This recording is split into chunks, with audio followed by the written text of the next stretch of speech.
The following illustration is based upon competition rules used by the National Collegiate Athletic Association. Use of 5 Alive by the National Federation of State High School Associations is a determination made by the Games Committee. It is conducted in a similar manner as in the NCAA. USA Track and Field and World Athletics do not use the 5 Alive method. When there are more than 25 competitors entered in the competition, the 5 Alive method can be employed. When fewer than that, 5 Alive is abandoned. In this simulation, we have limited the field to 15 competitors for ease of demonstration and explanation. Here is a sample vertical jump competition sheet. The predetermined heights are arrayed across the top of each column, with 3 boxes for each potential attempt. The competitors are listed in the order they were drawn down the page, 1 competitor per row. During the warm-up period, it is a best practice to advise the competitors of the opening height, and the height progression that will be used for the competition. When the warm-up period is completed, meet briefly with the competitors to determine at what height each will be entering the competition. After this brief meeting, Lewis and Newton have decided to pass the opening height, and enter the competition at 4.65 meters. To indicate this, we draw a line through the 3 boxes at 4 meters 50. We are now ready to begin the competition.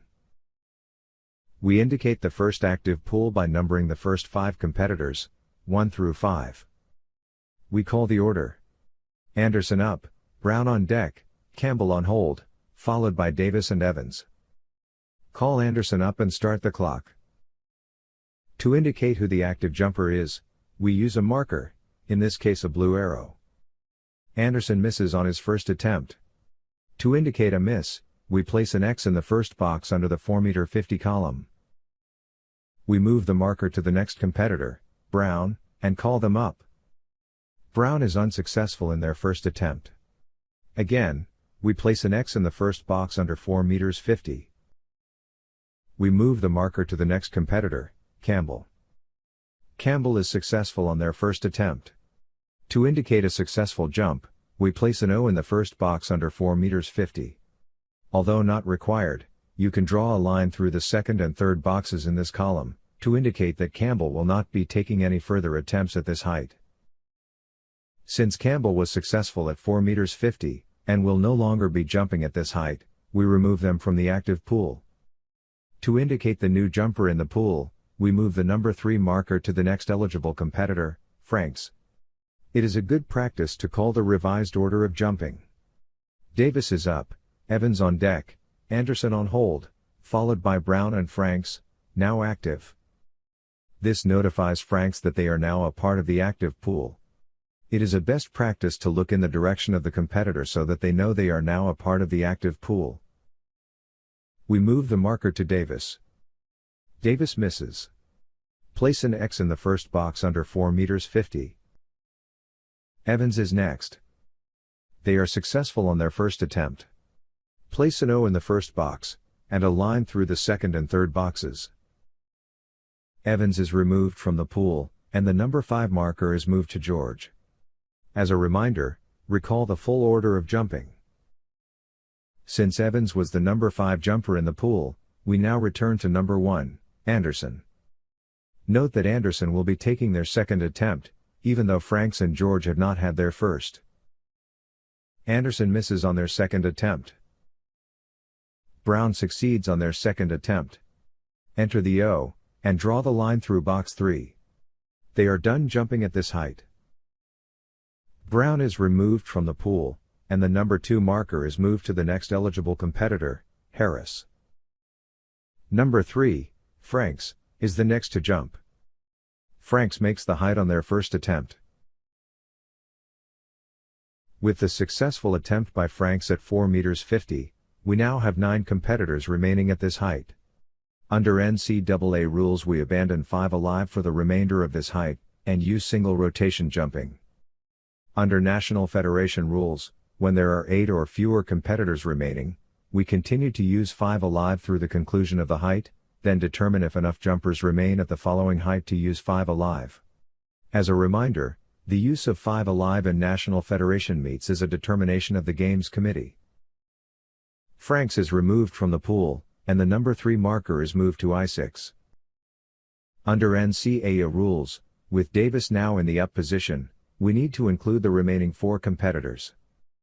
We number Jackson as 6, Klein as 7, Matthews as 8, and Olds as 9. We then continue through the now single rotation. Our new order of jumping is Davis, George, then Jackson, Klein, Matthews, and Olds. After Olds, we return to number 1, Anderson, for their third attempt. When Davis is called up, they inform the chief judge that they are passing their remaining attempts at this height. Draw a line through the second and third attempt boxes. The number 4 marker is removed from the sheet, and George is called up.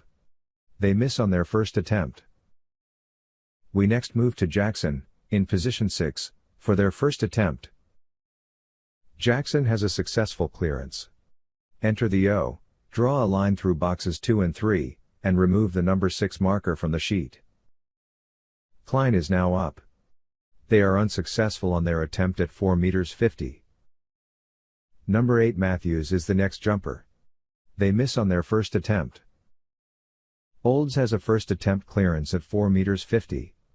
Place an O in the first box, draw a line through boxes 2 and 3, and remove the number 9 marker from the sheet. We return to number 1, Anderson, for their third attempt at 4 meters 50. They are unsuccessful. We place an X in the third box, and remove the number 1 from the sheet. Since this is Anderson's third consecutive failure, they have been eliminated from the competition. We move to number 2, Harris. Harris is making their first attempt at this height. They are unsuccessful. Next up is number 3, Isaacs. They are successful on their first attempt. We place the O and draw the line through boxes 2 and 3. We remove the number 3 marker from the sheet. George, the number 5 jumper, is next. They make the height on their second attempt, so we place the O in the second box, draw a line through the third, and remove the number 5 from the sheet. We move now to Klein, number 7. Klein is successful on their second attempt at 4 meters 50. We enter the O in the line, and remove the number 7 from the sheet. We have 2 competitors remaining at this height. We move the up marker to number 8, Matthews, for their second attempt. Again, Matthews is unsuccessful at 4 meters 50. We place an X in box number 2. Harris is now up for their second attempt. They too are unsuccessful. Matthews is now up for their final attempt. They remain alive in the competition with a third attempt clearance of 4 meters 50. This leaves Harris as the sole competitor remaining at this height. Harris will advance to the next height with a third jump clearance. This concludes jumping at this height, and the bar will now progress. The bar now progresses to 4 meters 65. At this point, only one of the original 15 competitors has been eliminated. We begin by numbering the first 5 competitors, beginning with Brown. Note that Lewis and Newton are now entering the competition, having passed 4 meters 50. We will jump ahead to later in the competition. Jumping has been completed at 5.10 meters. At this point, there are only 7 competitors remaining in the competition. We would abandon 5 alive, and go to single rotation of jumps. Competitors would jump in this order: Campbell, Franks, Harris, Jackson, Lewis, Newton, and Olds. The competition has concluded. Here are the results, awaiting placing determination.